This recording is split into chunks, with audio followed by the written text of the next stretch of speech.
Hello, welcome to another episode of Transformation Education. If you're new here, my name is Sheree. You may recognize me from Instagram. I am called the Rainbow Hair Artist and I do lots of colourful, crazy hair. And now I'm doing YouTube and just trying to film all my work and just do a bit of a voiceover and talk you through my methods and show you how I work. So I really hope that you enjoy this rainbow hair transformation. I do have many more tutorials like this available on my YouTube. Please don't forget to give me a like and a subscribe. Enjoy!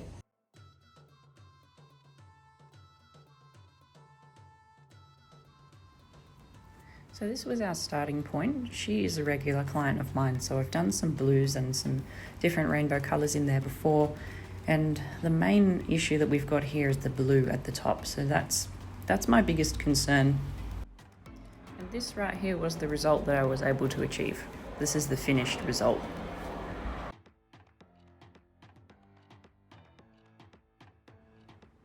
So I begin by applying bleach and 20 volt to her roots, starting going down the center and then doing the sides, kind of like a hot cross bun.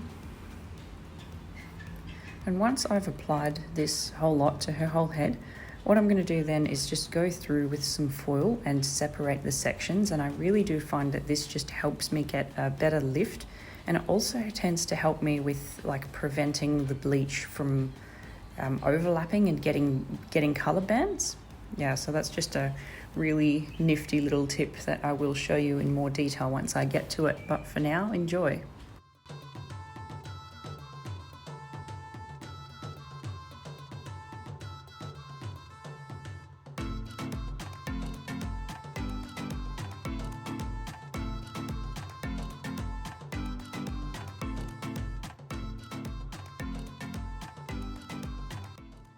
So once I'm finished the whole application, then I'm going to come to the front, and now what I'm going to do is start incubating with foil. So I like to start doing this from the front because when I originally started applying this colour, I started from the back. So by doing the front, it kind of just helps it even out. So I'm just being really thorough with my application here, making sure that I've got all the pieces around her ear. And then I'm going to take a little piece of foil, which I've ripped up earlier, pull that hair down on there, and now I'm just basically going to apply the product like I was applying a foil.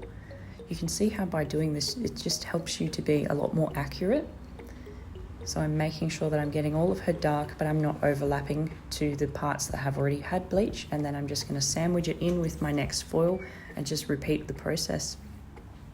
So not only is this going to help you prevent bands, but it's also going to just help the process as well by incubating and putting a bit more heat on the hair. It's especially good if you've got a large regrowth.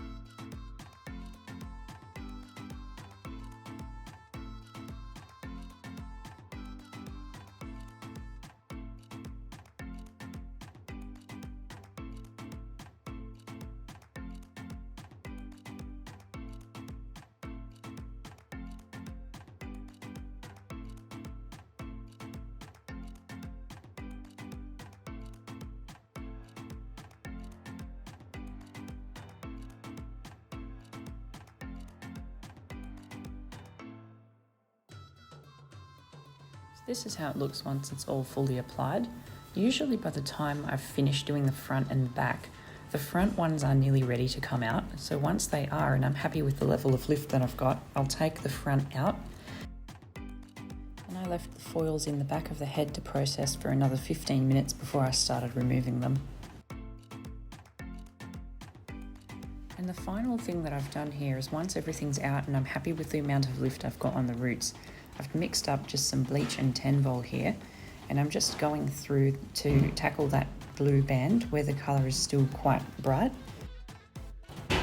And once I applied this, I only let it process for about 5 minutes in total.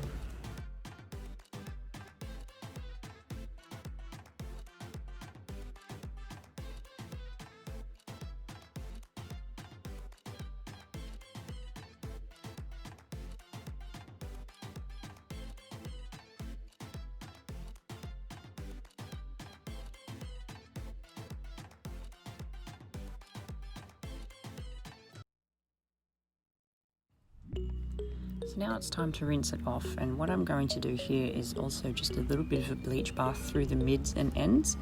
I'm not too concerned about removing colour. I'm more interested in just removing anything that's built up on the hair and just opening that cuticle just to create a really good canvas for vivids. So it's not all about removing the colour.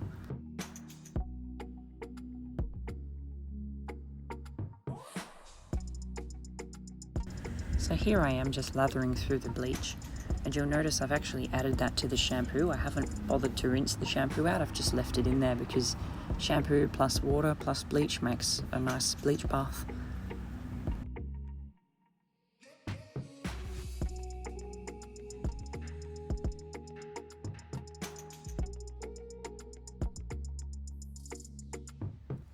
Once I finished with the bleach bath, I did actually do a little bit of just a light condition as well, just to help even out the porosity of the hair and help me get a comb through it. And then I'll always dry the hair off 100% before I start applying vivids. This was my colour palette. I'm going to start at the back, at the nape of the neck, applying my vivids like I usually do. Now this is going to be a purple at the roots and then a rainbow kind of ombre. So every section you'll see that I will do the roots purple, and the key here is to just follow the colour wheel.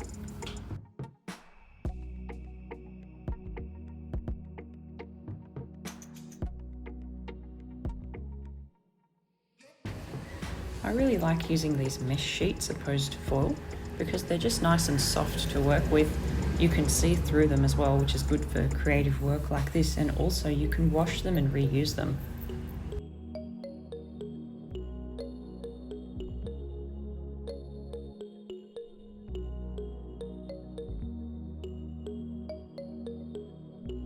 Now I will just mention this next section was a mistake. I was following the colour wheel and orange was my next colour, but I forgot to do my purple root fade here. So I don't recommend that you do this. I'm just going to stick with it because I've done it now, so I'll do the other side so it looks a little bit intentional. But it is just a good example of how easy it is, even for me still, to get lost when I'm not paying enough attention.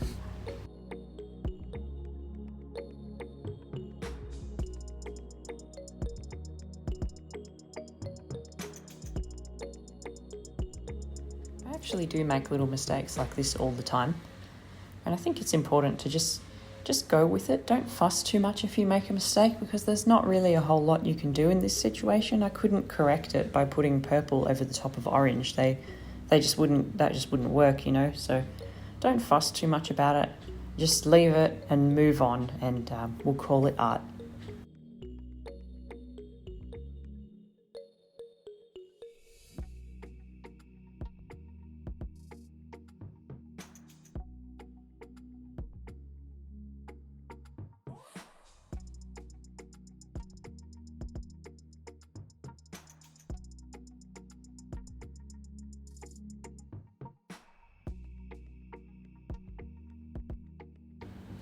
Notice how every colour that I'm pulling through, I'm following the colour wheel and putting them in order of the rainbow.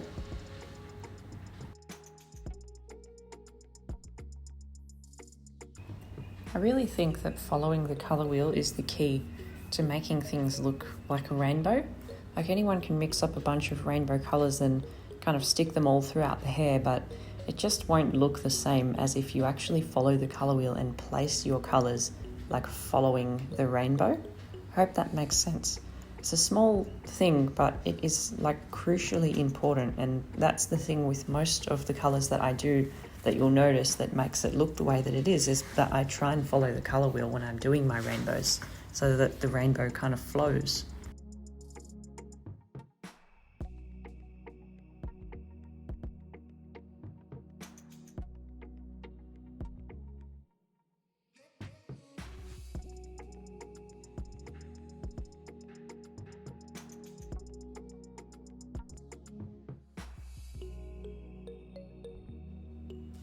Another thing you might notice me doing is with the purple, I'm trying to drag some of it down lower and some of it up higher, just to give it that staggered, more blended effect, kind of similar to the way that you would do a balayage.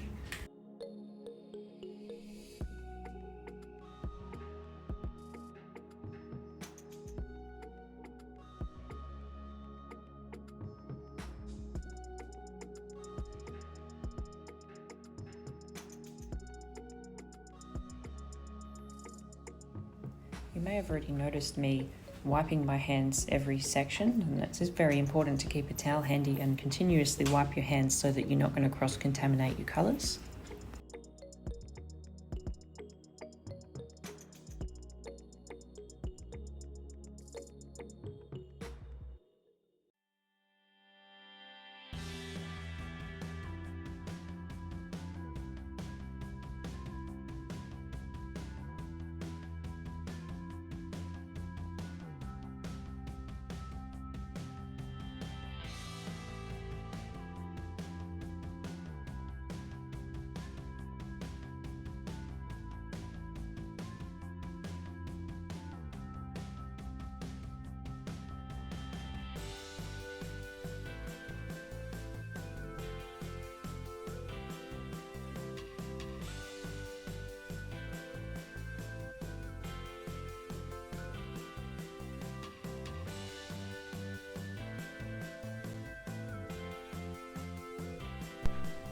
So now I'm going to move on to doing the sides, and I'm basically just going to follow the same colour pattern, starting with the purple and then working my way up the colour wheel.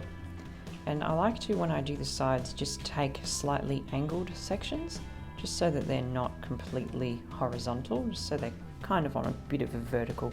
And I just find that that helps me get a better blend. Same way that I do a lot of balayages.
I don't use mesh sheets for every single section that I do. I just kind of place them strategically wherever I feel that I need them.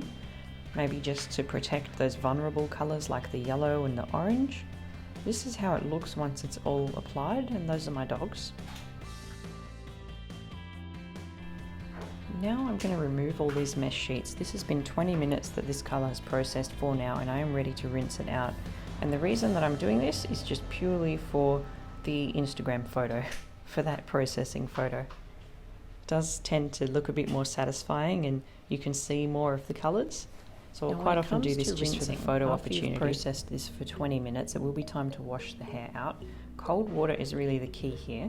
Notice I'm rinsing out the ends first, getting all of that product out, and then what I'll do is just hold the ends up out of the way while I wash the roots, because I know I've got all of that purple in the roots, and that purple is going to run quite a bit. So by me just holding those ends out while I rinse the bulk of her root colour, I'm just going to avoid any bleeding. Once you think you've washed it out, go in and give it a bit of a scrub, and if you see it start lathering like this, then you know you need to rinse it more and you haven't got all the product out. I usually won't worry about doing conditioner or a treatment at this stage unless I really feel like the hair needs it. But usually it's conditioned enough just with the colours.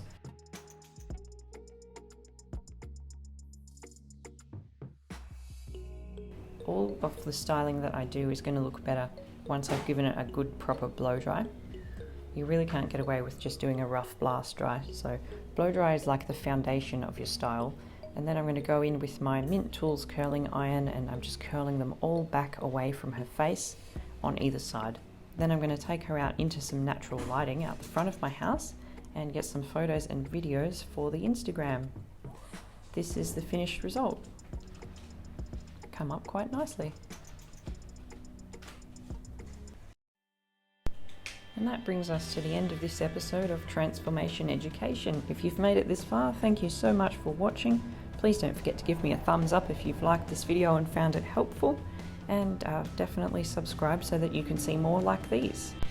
And if you're interested in some more in-depth training, I do have a few pre-recorded courses available for sale on my website. I will leave the link for that down below.